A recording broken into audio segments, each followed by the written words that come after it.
গুলিস্তানের Yamini international হোটেলে প্রায় ৮ মাস ভাড়া না দিয়ে পালিয়েছে এনসিপির ৫ নেতা। টাকার অঙ্কে যা ১২ লাখ টাকা। হোটেল কর্তৃপক্ষ বলছে, ঢাকা মহানগর দক্ষিণ এনসিপির ৫ নেতার নামে ২টি রুম ভাড়া নেওয়া হয়, যেখানে ৮ মাস ধরে অবাধ যাতায়াত ছিল নানা জনের। এর মধ্যে কয়েকটি সিসিটিভি ফুটেজ প্রকাশ পেয়েছে।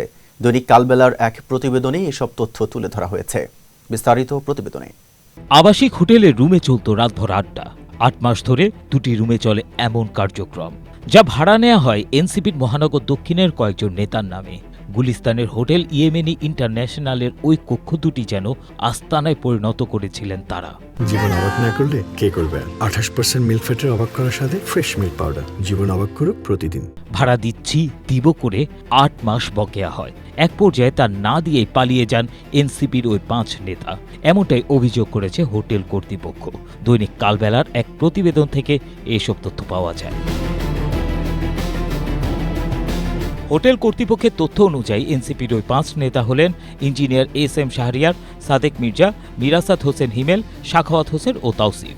এর মধ্যে ইঞ্জিনিয়ার এস.এম. শাহরিয়ার ঢাকা মহানগর দক্ষিণ শাখার সদস্য সচিব। বাকিরাও দক্ষিণের কমিটিতে বিভিন্ন পদে রয়েছে। প্রতিবেদনটিতে আরও উল্লেখ করা হয়, এই ৫ জনের নেতৃত্বে আরও কয়েক ডজন নেতা সেখানে নিয়মিত আসা যাওয়া করতেন। নথিপত্র এবং ভিডিও বিশ্লেষণ করে দেখা যায়, ইয়েমেনি হোটেল কর্তৃপক্ষ এনসিপির ৫ নেতার কাছে ভাড়া বকেয়া রয়েছে ১১,৯৩,২০০ টাকা। চলতি বছর অনুষ্ঠিত জাতীয় নির্বাচন পর্যন্ত তারা ওই রুম দুটি ব্যবহার করেছেন। ভিডিওতে দেখা যায়, ভাড়া নেয়া রুমে অবাধে যাতায়াত ছিল অনেকেরই। এ বিষয়ে দলটির আহ্বায়ক নাহিদ ইসলামের কাছে লিখিত অভিযোগ দিয়েছে হোটেল কর্তৃপক্ষ।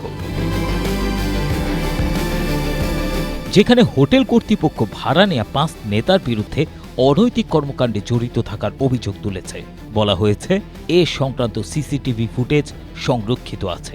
হোটেল কর্তৃপক্ষ আরও জানিয়েছে, দলীয় নেতৃত্বের সহযোগিতায় বকেয়া অর্থ আদায় সম্ভব না হলে তারা আইনগত ব্যবস্থা গ্রহণ করবেন এবং সাংবাদিক সম্মেলনের মাধ্যমে বিষয়টি জনসম্মুখে তুলে ধরবেন।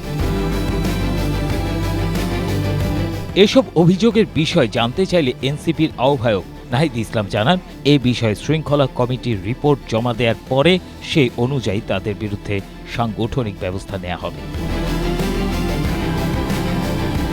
ABM Asaduzzaman, Asia post.